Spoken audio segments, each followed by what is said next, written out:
evening and welcome back to the First Time Homebuyer Show. I am your host, Esti Klaassen. Have you ever wondered about maintaining a positive cash flow when investing in property or making these big investments, whether it's as a first-time homebuyer or whether you've invested in numerous properties and still maintaining that positive cash flow? Well, we have Doris Mpela with us this evening, who's a seasoned property investor and mentor. Welcome, Doris. How are you? Thank you, Esti. It's good to be here. I'm very well this evening. Thank you so much for joining us. I'm so excited that you're with us because you can share your skill set and knowledge. And you've been in the game for quite a while, and I'm very excited to hear what you have to share with us this evening. As mentioned before, we did get some questions from our private property family on Facebook, Instagram, Twitter. And thank you so much for sharing the love. We will be getting to your questions very shortly. Doris, in First Time Homebuyer tradition, I just want to start off with a little bit about you. How did you get into property? Well, Esti, I think property is something that I think most of us, always want.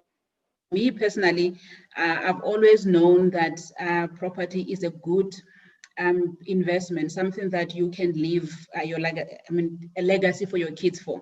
So I'm an accountant by profession, and then I've worked in the financial services sector for 15 years.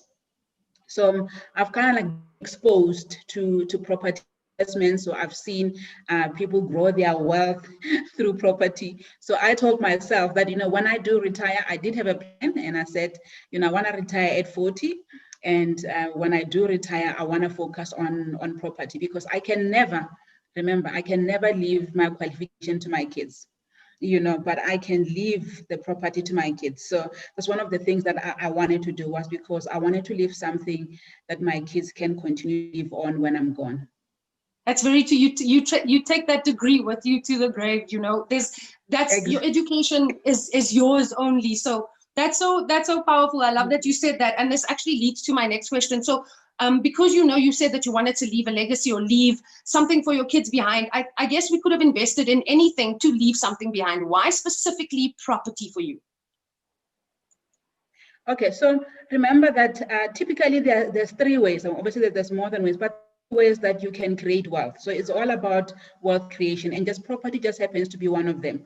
So you can create wealth through a business. You can start a business, but remember, for you to leave that business to your kids, you're going to have to teach them how to do it, right? So if you start a business, and maybe it's an engineering business, if your child is not an engineer, they can't run that business. So that's one of the ways you can create wealth through business. Secondly, you can do investments. So investments mean investing in shares. You can even invest in other people's businesses, just buying equity. So the third one is property. So it's one of the ways that you can create wealth. I just chose property because it would be easier for me to leave it for my kids, and it's something that I understand. You'd see that there's a lot of people that would come out and say, hey, come and do this. We've got this business here. We've got this business here. But property is one of the easy ways that everybody can understand. I would never invest in a business I don't understand. So it just so happens that for me, I can understand. Exactly. And I think, especially leaving something for your kids, this is also with all the platforms we have available to us, our children or whoever we leave the legacy for can learn. And property is not as technical, as an engineering business, or especially if your child didn't study engineering and know absolutely nothing about it. So I totally agree. Leaving property behind is such a great investment, especially if you've taught them how to maintain a positive cash flow, which we're going to get to very shortly. I just wanted to know, because a lot of the time we talk about on the show, your motivation behind it. So you've invested in numerous properties. What is your long-term goal for this and your motivation behind investing in these properties? Okay, so my motivation, like I said before, is to be able to build a property portfolio that will be big enough to give me financial freedom. So financial freedom for me means, so the rental income that I get is able to cover all my expenses and let me to have more than enough to even give to others. So I need to be financially free from property. At the same time, I love property because it gives me passive income. So Esti, I don't have to be there for me to make money. I don't have to wake up, get into the car and drive there. So I love property personally because I make money in my sleep. So I just have all my properties. I generally put in a managing agent to manage for me, or a letting agent. So they collect rent, they do all the maintenance. If anything is broken, they can fix for me. So ideally is I want to move into the commercial space, or what we call it high density residential, to be able to buy a big block of flats where I'm the sole owner, and I'm able to just get a volume in terms of just, instead of just one property, to get a high rental income that will be able to give me that financial freedom way easily. So that's where I'm going, is to move into commercial on a 5-year plan. Right. And when you started building your property portfolio, because I'm sure this is something we'd all love to go into, because, you know, you've even justified that investing in property is one of the better ways, you know, to achieve that passive income and financial freedom. So when you actually started building up your property portfolio, in the beginning, were your goals, did they look like they were achievable? Have you achieved most of them now? Were there like any downfalls on the journey to building your property portfolio? And I know you're still busy building it as we speak.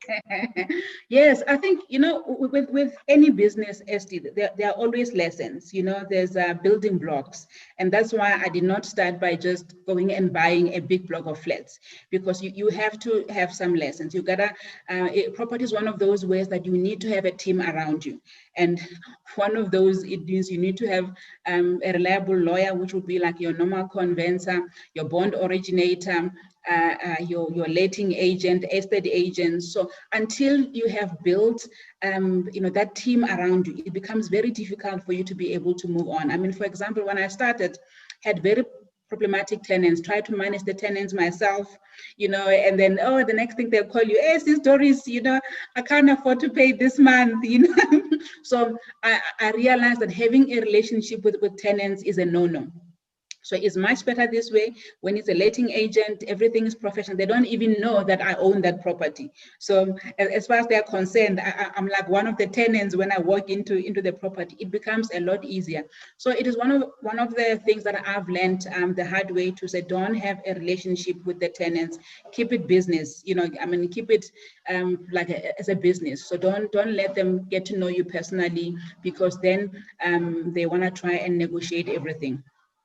Exactly. And I think having a relationship with your tenants is almost like, you know, renting out your property to family members. It gets to a point where it's just so easy for them to tell you that, look, I can't make this month. Can I pay you double, or whatever the case may be? And it's so difficult for us to actually say no, you know? So having that backbone and putting your foot down, I guess it is easier to give that job over to someone else, to the external party who can actually manage and maintain that kind of discipline among tenants. And on the topic of family, I watched one of your YouTube videos where you spoke about, just before you started building your property portfolio, about how black tax was an issue. And I'm sure this is for a lot of us, and I mean, I speak from experience, you know, black tax, and how you still maybe have that today, or whatever the case may be is. But having these issues, whether it's the pandemic that just passed or we're still in, and black tax and certain bills that we have to pay, how did you manage to save having all of this behind you? Well, I think, you know, it comes down to, for me, it comes down to planning. You know, as an accountant, you know, we do budgets every month. Even for me to leave my job is something that I had to plan for a while. I had to save, to say, listen, I need to be able to cover my income for such a long time. But I knew that with the black tax, I would never be able to reach financial freedom, you know, with my salary alone. So, and that's why I went into property, and also to teach my family, you know, on how to do it themselves, because there's no point in doing something and always you rely on someone else to support you. So also property is much easier, and something that I do with family. So it becomes a lot easier now to say, okay, they can start paying for their own taxes, you know. So that's why I'm saying I love property, because it's easy. It's easy to teach. And that's one of the reasons why I became a mentor, you know, to say, let me also teach other people, you know, and say, listen, you can create passive income. You don't have to quit your job, but you can create passive income bit by bit, you know, as you're growing. By the time you want to retire, you would have enough money to cover your lifestyle.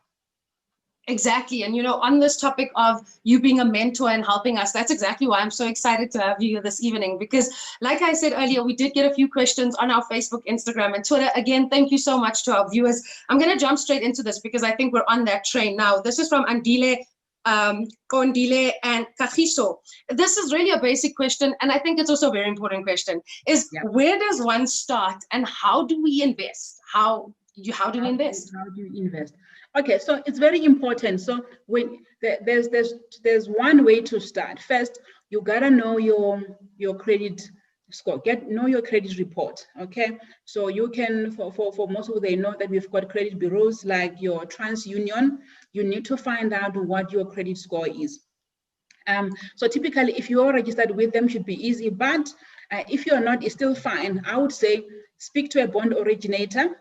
They would do that work for you. Get pre-qualified. You need to know two things. You need to know what your score is, and you need to get pre-qualified. You need to know how much you qualify for a bond.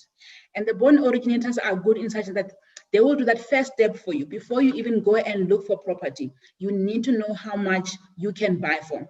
That's your first step. As easy as that. Typically, the banks will look for, so for example, if you are earning 10,000 rands, they will take maximum 30%, of that 10,000 rands, as towards your bond repayments. But you don't have to worry about that. You can just go to a bond originator, your Ubers, if you go to www.uber.co.za, you can get pre-qualified there a lot easier. So when you're going out, you already know what you're pre-qualified for. You can even tell an estate agent and say, hey, I'm new at this. I want to buy in this area, but I've got pre-qualified. I only qualify for 500,000. Please get me properties around that. It's as easy as that. When you're going and when you go in there with a certificate, generally the estate agent, they actively look for properties for you. Right. And just before this, just for the viewers who have just either tuned in, just before this, we actually had a podcast with Zama speaking about how to actually maintain that credit record. And they spoke to ABSA, which is, people who you're going to be dealing with when you do invest, whether you're dealing with the banks or maybe you have a private investor. But these are things that we need to, and it was one of your first points, maintaining that credit score and keeping it up high. In order to invest. We have another question from Facebook. Matlako Morai is saying, how can I get capital to start investing? Okay, so remember your banks are what we call your low-hanging fruit. That's the first place to start. If you do have a salary as an individual, and like we said just now, that you look after your credit score, the bank is the first place to start. So only if you're not able to get to borrow from a bank, and then you can look at other ways to raise funding. But bond or a home loan is still the cheapest way to buy a house. It's the #1 cheapest way to buy a home. And right now in South Africa, we've got low interest rates at 7%. Guys, most people, you can qualify for that bond. Like I said before, if you don't know where to, just go get pre-qualified, go to Uber, go to any bond originator that you know of and get pre-qualified, and they'll be able to guide you in terms of how to start. You just spoke about the low interest rate that we have. And I guess, week after week, we hear about us having such a low interest rate. And this is a good question from Luyolo Matu. With the possibility of lockdown going back to level 3, would you advise that it's wise to invest in property now? Okay, so look at it this way. When we invest in property, we're not gambling, okay? So property is a long-term investment strategy. So you're not investing for short-term. You will not be in level 3 for the long term. So think about that way. So property is a long-term investment strategy. If you can afford it today, invest. Okay, if you can, so there will never be a right time or a bad time to invest. It's always a good time to invest in property. It just means you just need to learn to negotiate. It means if people are distressed, we are on level 3, maybe some people have lost their jobs, it's a good time to buy, because you literally can you can be able to negotiate a lower price. When sellers are stressed, they just want to get out because they can't afford their bond. It means it's a buyer's market. But remember, when you invest for long term. So don't look in terms of in the short term, things are bad. You're not planning to make money in the short term in terms of you want to sell tomorrow. You're buying it for long term. So yeah, it's always a good time to invest in property. You just go with what the market is doing. If it's a buyer's market, that means things are low. If it's a seller's market, if you've got a property, you can sell.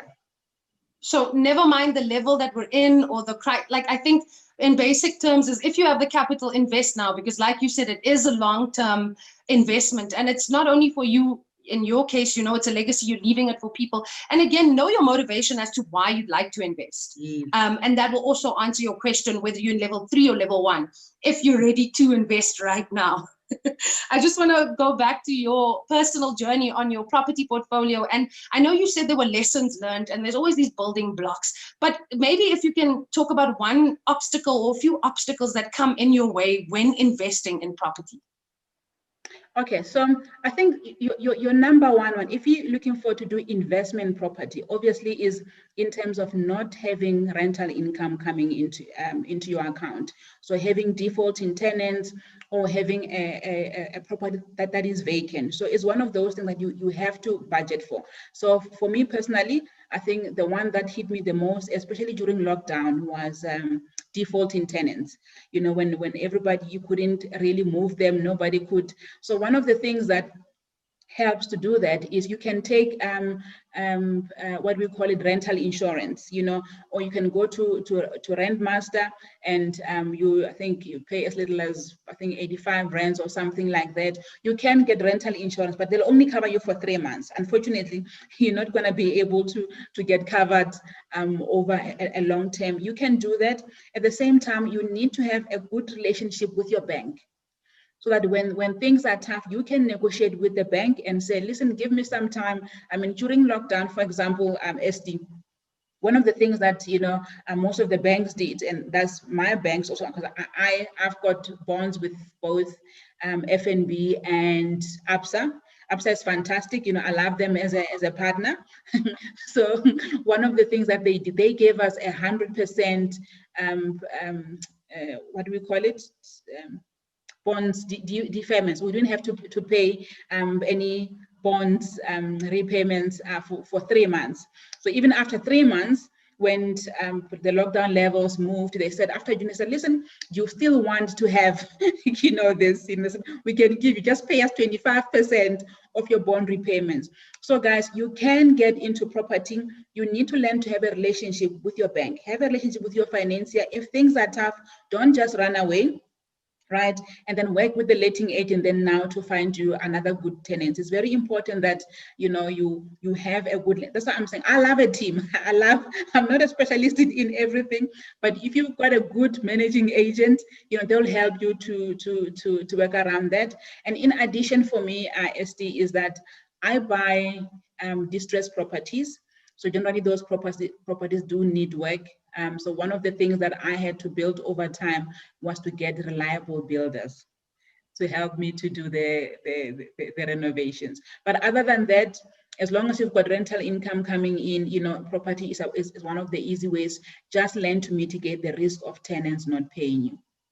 Exactly. And just to emphasize, having a good relationship with your banks. They actually just spoke about this in the previous podcast. Please do go watch that if you'd like to know more about your credit score. It's about, being open with your bank. And I think that if you had this good relationship just before the pandemic hit, you were probably one of the first clients that they came to and said, don't worry, we've got this covered. Don't stress about it, And it is just communicating all the time to let them know you might not be able to make a certain payment, etc.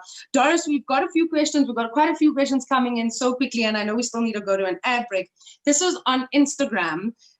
We have Aaron Zion is asking, is it good to buy property cash? Well, look at it this way. If you can afford to buy cash, I would say if the bank can give you a bond, it's better to get a bond and rather use the cash for deposits or to pay for your transfer fees that you can get. So I would say, let that cash stretch, buy properties that are distressed, use the cash to do the renovations, for example. So, when you leverage, you'll be able to grow your property portfolio much bigger than when you use your own cash. So let's say it this way, Esther, if you've got 500,000, you're going to put that 500,000 and that will be the end of it, right? You'll only have that one property, because that rental income would never be able to give you another 500,000 that quick. And that's why home loans are such an easy way to build a portfolio. Remember, especially if you are doing it, if you want to buy it to live in, that's fine. You can do that way. But for investment purposes, for me personally, I would not think that is a good idea to use your cash. Leverage is cheap compared to using your own cash. You can use your own cash to put deposits and buy multiple properties. So exactly. So if you want the house, if this is for you, and then you can afford to buy it cash, I think just take it. But like you said, and I think tonight's chat is about becoming a property investor, you know, like you take the similar steps, use the steps you've taken, and that way I guess you will, you know, will eventually achieve it. This is a question from YouTube. Sean, oh, from Facebook, sorry. What will your advice be? I'm currently buying my first bond. However, I have a tenant. Should I use that rental income to help me pay off my bond faster, or should I apply for another bond? I guess this is coming from a point of if you'd like to invest in more property, what would your advice be? Yes. So remember, for investment purposes, if you can afford, the bank can afford to give you another bond, I would do that. You know, I'll get another bond and buy a second property, as long as you've got tenants that are paying for that bond. So remember this way, if you've got tenants that can pay for that bond, why not? As long as affordability is there, because remember the bank will do affordability, you know, so it means it becomes a lot easier for you to grow your property portfolio. Remember, it costs you nothing. That's why we say we're talking about cash flowing properties. If the rental income that you're getting from that property is going to cover all your expenses, it will cover your bond, it will cover all your rates and taxes and your levies. It's a good investment, right? So if I qualify, I'm going to go for the next one, you know, grow your property portfolio. Yes. Exactly. Thank you so much, Doris. We're going to quickly run to an ad break. Don't go anywhere. To those who are commenting, please continue them. We're going to try and squeeze in all the questions with the little amount of time we have left. Stay tuned. We're going to quickly go to an ad break. Thank you so much.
Welcome back, everyone. Thank you so much again to our private property family who keep commenting, keep asking your questions.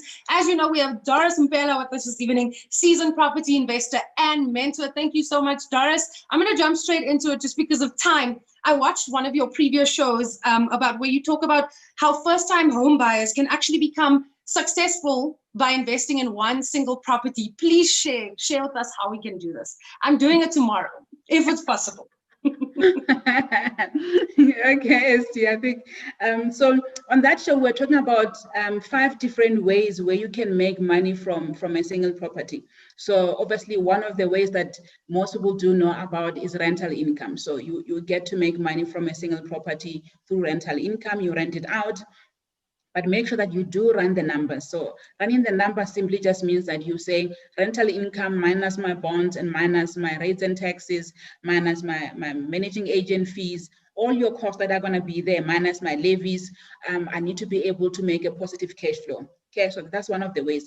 One of the second ways that you have that property appreciates over time, right? So because property grows over time is that you are able actually to do an equity release, you know, from that property. So in other words, you can go back to the bank, you can refinance. So there's two ways that you can do it. If, for example, you bought a property initially for 500,000 and now you've paid up the bond, and then the balance outstanding now on the bond is 400,000, it means you've got an extra 100,000 from the original bond that you can get without incurring your bond registration cost. But if the value has grown from 500 now to 700, it means now you can actually withdraw an additional 200. So in total, you can refinance your property now for an extra 300,000. Okay, so the first 100,000 is from the initial bond that you've paid up, and then the other 200,000, and then it will be, you have to register a second bond on the property, and then you are able to get that money as cash to do to invest in another property or whatever you want to invest in. So that's the second way. And then other way is that, remember that property is that every single year your bond actually goes down, right? So while property grows, your bond goes down, that your equity, your legacy for your kids is busy growing. So every single year when your tenant is paying your bond, property is growing. That means you're busy growing your wealth. We say it's a simple way to grow your wealth. In addition, ST, there are tax deductions. Remember, you can deduct your all your expenses that are related to an investment property. You can't deduct for your own home, for your private residence, but for investment property, SARS allows you to deduct for all your expenses. That will be your maintenance, your rates and taxes, your electricity bill, your insurance, anything that and your interest, not your bond repayments. Okay, only the interest portion is deductible for tax purposes. So for taxman, it says rental income minus your expenses, only what is left will attract tax. Okay, so you get to reduce your taxable amount through your expenses when you are investing in property.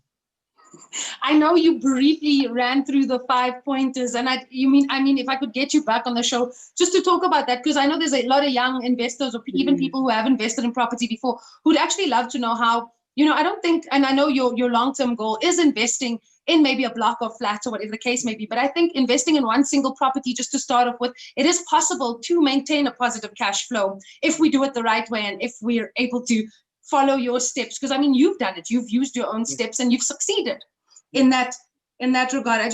We have another question on Instagram. It's Aaron Zion again. When you set a rental price, does it actually have to cover your bond and property costs altogether? Okay, so remember, the rental price cannot be set by you, it's set by the market.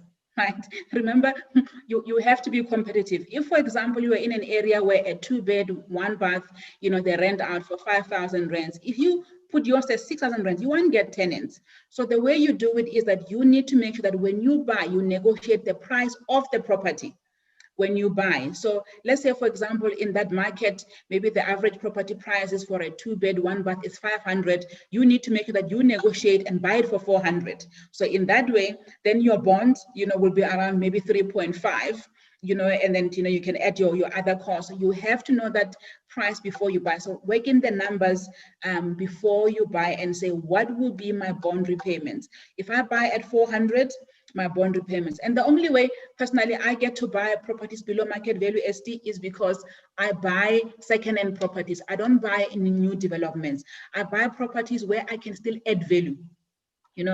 We teach our clients how to do that. So you need to buy what we call distressed properties. So buy in older areas as long as there's demands for tenants. So buy something that you can still, do some renovation to, not significant, maybe 20,000 or not more than 50,000 renovations, but that will be able to still get you a quality tenant because you've got a decent home for them and you are able to get a market-related rental. But the price is only determined from the buying side. Right, and I think we always talk about location, and I think if you look at where you're buying and look at your neighbors or, what their maybe property looks like, also this can help you because you spoke about buying and then flipping maybe, but only using a minimal budget of 20,000, whatever the case maybe is. You can also look and compare it to, and kind of make your property the one that people want within that street of properties, Exactly. I think everybody loves, ST, I'll tell you one thing. I mean, when I flip, for example, I've done the quickest flip I've done is 2 days. I literally finished renovating, gave the estate agents in 2 days, I had a buyer. Why? Because when I renovate, I make sure that my property stands out, not by spending money. It's just by the small things that you put in terms of, putting in new knobs here and there, making your property stand out. That fresh coat of paint goes a long way. So yeah, so you have to make your property stand out, then you will not struggle to find the tenants. Exactly. And I also think knowing what knowing the area, and also knowing the kind of tenants that you might get who come and maybe live in that area. That's also quite important. And I think this, again, I know you're very experienced in this market, and there are ways for us as first-time homebuyers or first-time investors to educate ourselves on this. And like you said, I mean, you're a mentor. There's other mentors out there who can help us and guide us on this process. And I really appreciate how, you've kind of shared, I know we had very little time and we need to do this again, how you quickly shared, how you got to your level of success and where you are today. And I really appreciate that. I'm going to close off with one last question. Again, I apologize if we didn't get to all the questions. Keep commenting. We will get around to them soon. I think, Doris, you're definitely going to be back. Let me So this is from Simanga Liso. Is it ideal to fix your cost on borrowing, considering the repo rate now is at an all-time low? Also, to new market players, first-time homebuyers, first-time investors, who did not previously afford mortgage due to high debt service ratio. I think the question is, let me get to the question, is it wise to take advantage of the market now, considering the conditions and the fact that mortgage repayment is for a long time, for a long term? So remember earlier, I think the question was, is now the right time, whether it's level 3 or not? And you answered, if it's for long term. And I think in this case, Simangaliso is long-term investment. Yeah. So I think for me, fixing interest rates is a personal choice, but I'll tell you what my preference is. Remember, you cannot fix interest rates for more than 5 years. So the banks will give you something like 3 to 5 years. If you believe and you've done your homework and you believe interest rates are gonna go up in the next 3 years, then go ahead. The truth of the matter is that if you wanna fix interest rates, the banks are likely to give you prime plus at the moment. So let's say, for example, the interest rates currently standing at 7, you are likely to get it at 9%, right? Are you willing to pay that 9% for the next 3 years? If the economy is depressed, and we keep the interest rates at 7% for a longer period of time, that means you get to lose. My preference is, if you've got additional amount, if you can afford to pay that extra 2%, rather pay an additional amount right now on your bond. So let's say you've got 7% as your interest rate on your bond, and you can afford technically to pay at prime plus 2%. Rather pay it as an additional. The benefit of that as well as SD is that if you've got an access bond on your account, that money becomes available for you. Should you need it for something else, should there ever be an emergency, that money is accessible. I always opt for paying more into your bond at a lower interest rate than fixing the interest rate. But when interest rates do go up, if you can't afford, you can always access the money from the bond and help with the repayments. But I don't think over a 3-year period, you're gonna see significant interest rate. I personally say, if you have to fix interest rate, rather do it when you see that the interest rates are starting to go up, not when interest rates are going down. So unless there is a sign that interest rates are going up. So if we have a monetary policy and then the Reserve Bank comes up and say, hey, you're going to increase by plus 1%, then you can consider, if you really want to be comfortable with your payments for the next 3 to 5 years, you can do that when interest rates are going up. But when they are going down, personally, I wouldn't advise that somebody does the fix. Rather pay extra into your bond account. Right. Thank you so much, Doris. I mean, it sounds like all the numbers come so easily to you. Now I regret not studying accounting. Thank you so much for being with us this evening. I just want to close off because, like I said, just last week, we spoke about collective buying and we had a heap of questions, and this week as well, speaking to people who have made success of investing in property. And I just kind of want to share, or maybe you can share what you shared with me just before about buying or investing in a 1 billion in comparison to 1 million kind of investment.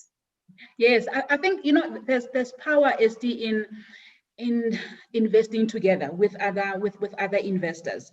So if you think about it, you know, if I always say, okay, I used to do structuring in my previous job, and I'll always advise people and say, you know, you'll find people that wants to go into BEE deals, for example. They want to buy a company. They say, I want to buy 100%. But I'm saying, can you even offer security for 100%? You can't. So it's better to own 50% of a 1 billion rand business than own 100% of a 1 million rand business. And I mean, here we're talking about a property portfolio.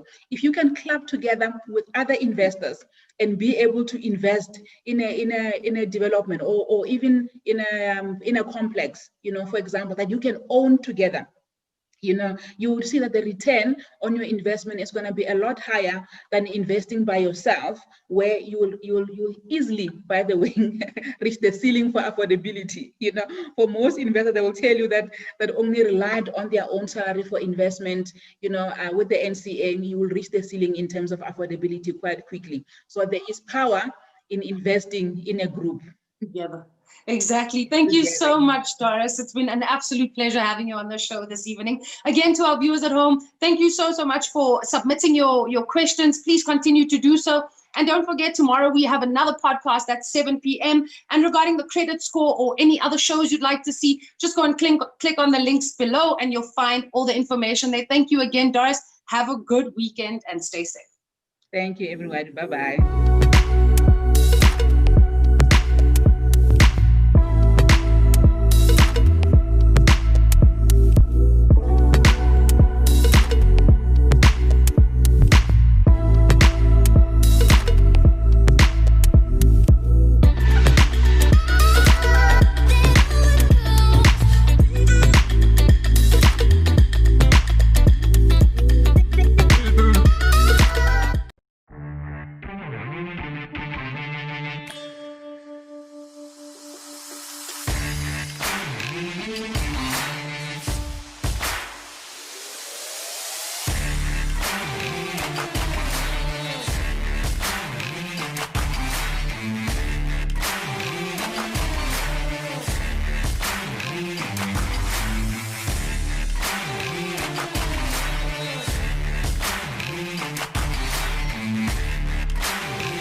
Hi, I'm Cornita Bobs. I'm a BCom student at Stellenbosch University. I currently live in Valkefontein Estate and I absolutely love this area. Historically, Stellenbosch is known as a student town. It offers an incredibly peaceful lifestyle and the people around town are always welcoming and friendly.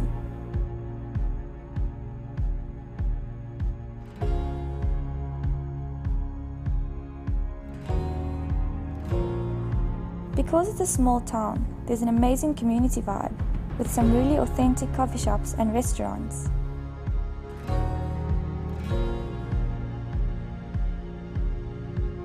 The trees along Victoria Street create a beautiful environment to be in, and it's really cool for students passing through campus.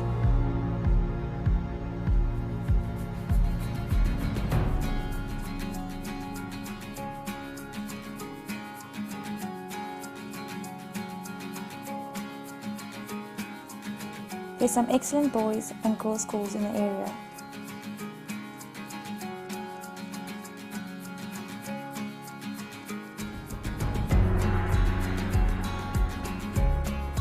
Our town has such a rich history, but at the same time it's really modern, and you'll find some amazing art installations all around. The sunrises and sunsets are some of the best in the world. It's the most beautiful place to call home. I've lived here for the past 5 years, and it's been an unforgettable experience. And this is my neighborhood.